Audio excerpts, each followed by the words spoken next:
절대로 명의를 빌려주시면 안 됩니다. 명의를 빌려주지 않는다고 관계가 깨질 사람이라면 제가 볼 때는 깨져야 되는 관계라고 저는 생각을 합니다.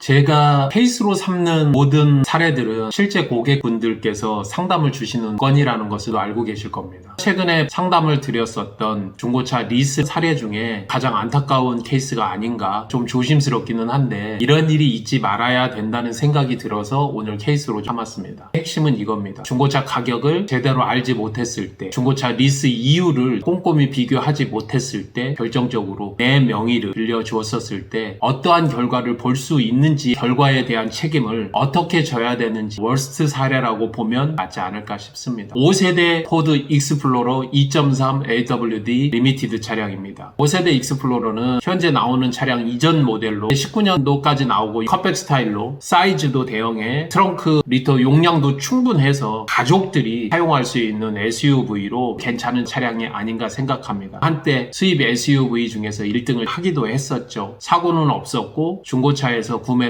했고 17년 7월에 출고된 신차 금액이 5,790만원, 현재 중고차 시세로 2,800만원입니다. 명의를 빌려주셔서 타인 명의로 리스가 실행이 된 상황입니다. KB캐피탈을 통해서 실행 금액은 3,307만원, 48개월로 약정, 보증금은 없으세요. 잔가는 620만원, 매달 78만 7,800원씩 3개월이 지난 현재 미에스 원금은 3,148만원 정도가 남아있습니다. 반납부터 좀 살펴볼까요? 2,423만원, 불과 3개월 만에 어마무지하죠. 3개월 동안 200 몇십만원 낸 거예요. 2,700만원 가까운 돈을 내라. 반납하면 이 정도 손해보는 겁니다. 두 번째는 인수정산서를 보면 3,803만원을 내라. 중고차 리스를 실행할 때는 3307이었죠. 그런데 3803, 500만원 정도 더 비싼 거네. 페널티인 거고, 취등록세 8%라고 하면 300만원 정도, 4,100만원이 넘어가네요. 해결이 안 되는 상황입니다. 세 번째 방법만 남았어요. 승계인데 완납 승계로 놓고 보면 400만원 10% 정도가 더 들어간다고 보면 4,200, 이분께서는 저희에게 1,400 정도 더 내셔야 되는 상황이 옵니다. 완납 승계도 답이 없다는 이야기입니다. 제3자에게 리스 승계를 할 때는 두 가지로 본다. 중고차 시세, 리스 이율. 미리 낸 선금, 보증금이나 장기 선수금 있으면 미에스 원금에서 차감하고 중고차 시세와 등가로 본다. 그런데 보증금을 낸 것이 없으니 미에스 원금 3,148만원이라고 하면 348만원을 보태주는 상황이 됩니다. 여기까지는 다른 조건보다 좋은 것 같습니다. 이유를 따지면 중금리 기준으로 6% 놓고 봤었을 때 이분은 12.8%예요.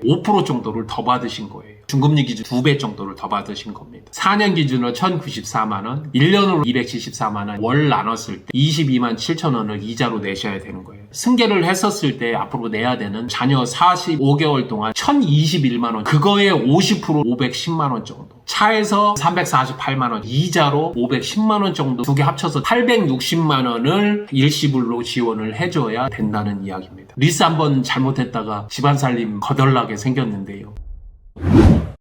저는 사실 이런 이야기를 드리는 걸 그렇게 좋아하지는 않습니다. 리스는 분명히 개인사업자, 법인사업자에게 합법적으로 비용 처리를 할 수 있는 방법이고요. 잘 사용하면 차를 잘 탈 수 있는 방편이기도 합니다. 그런데 이렇게 무지막지한 폭탄을 맞게 된 상황이 왜 오게 되었는지 명확하게 세 가지로 이야기를 드릴 수 있습니다. 여러분들도 꼭 이러한 상황이 일어나지 않도록 미리미리 살펴보시기 바랍니다. 내 명의를 너무 쉽게 생각했다. 관계가 틀어지거나 돈 이야기 때문에 큰 소리 나오게 되고 결국은 명의를 준 사람이 책임을 져야 되는 상황이 오게 되죠. 자기 명의가 아니기 때문에 등한시하게 됩니다. 이것이 관계를 회복할 수 있는 티핑포인트, 그것조차도 지나쳐 버리게 만드는 그런 결론으로 가게 됩니다. 절대로 명의를 빌려주시면 안 됩니다. 책임감 없이 행동하는 사람들은 선한 의도로 빌려준 사람까지도 속상하게 만들고 결국은 금전적 부담을 만들게 됩니다. 두 번째, 중고차 시세를 잘 보셔야 됩니다. 2021년도 실행을 했는데 그때 당시 3,100만 원을 했느냐? 제가 볼 때는 지금과 크게 다르지 않았을 거예요. 그런데 왜 3,100만 원이냐? 두 가지겠죠? 하나는 중고차 딜러가 금액을 300만 원 정도를 더 올려받았거나, 다른 하나는 이 차를 직접적으로 알아본 명의를 가져간 사람이 아마도 일부분의 현금을 본인이 가져갈 수도 있습니다. 세 번째로는 이유를 이야기를 안 할 수가 없습니다. 무보증에 중고차 리스로 실행을 하는 경우 8에서 8.5% 정도를 정상 견적으로 봅니다. 법인인 경우는 더 높아질 수도 있습니다. 신용에 따라서 약간은 달라질 수도 있습니다. 결론은 딜러가 5% 정도를 자기 인센티브로 더 가져갈 수 있다는 이야기입니다. 이분이 정상적으로 지불했으면 1,094만 원이 아니라 660에서 700만 원 사이 이자를 냈으면 될 거라는 이야기예요. 그러니까 처음에 리스를 실행을 잘못 시켰기 때문에 정리를 할 때도 이렇게 고통을 받아야 된다. 분명하게 신차보다는 이율이 더 많이 나올 수밖에 없습니다. 메이커에서 일정 부분을 리스 이율을 잡아주는 경우도 있고요. 프로모션을 하는 경우도 있고, 신차 자체에서 자사 파이낸스를 이용하게 되면 리스 이율을 낮춰주기 때문에 타사에서 들어올 때에도 비딩에서 이기기 위해서 좀 낮게 들어가는 경우들이 많아서 신차는 당연하게 중고차 리스보다는 낮게 책정되는 경우들이 많습니다. 하지만 중고차 리스는 보증금이 들어갈 때는 좀 그렇지는 않습니다. 이렇게 무보증이거나 선납 처리를 했을 때 8%에 가까운 이율을 낼 수밖에 없는 상황, 이렇게 이야기를 드릴 수 있습니다. 오늘 이 사례를 삼은 것은 명의를 빌려달라고 하는 사람 자체가 문제인 거고요. 여러분을 아끼신다면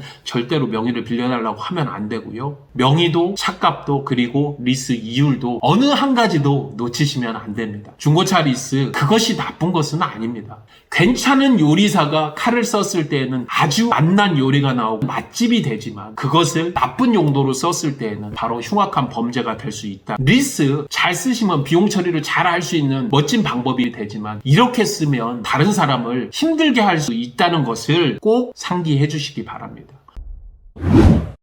오늘 포드 익스플로러 2.3 AWD 리미티드 에코부스터 차량을 가지고 중고차 리스 월스트 사례 본보기로 안내를 드리면서 슬기로운 리스 생활 마치고자 합니다. 여러분들 잘 모르시겠으면 물어보세요. 물어보는 데는 저희가 돈 받지 않습니다. 친절하게 안내해 드립니다. 언제든지 여러분들에게 도움이 되도록 하겠습니다. 슬기로운 리스 생활 시유카TV 정진환이었습니다. 감사합니다.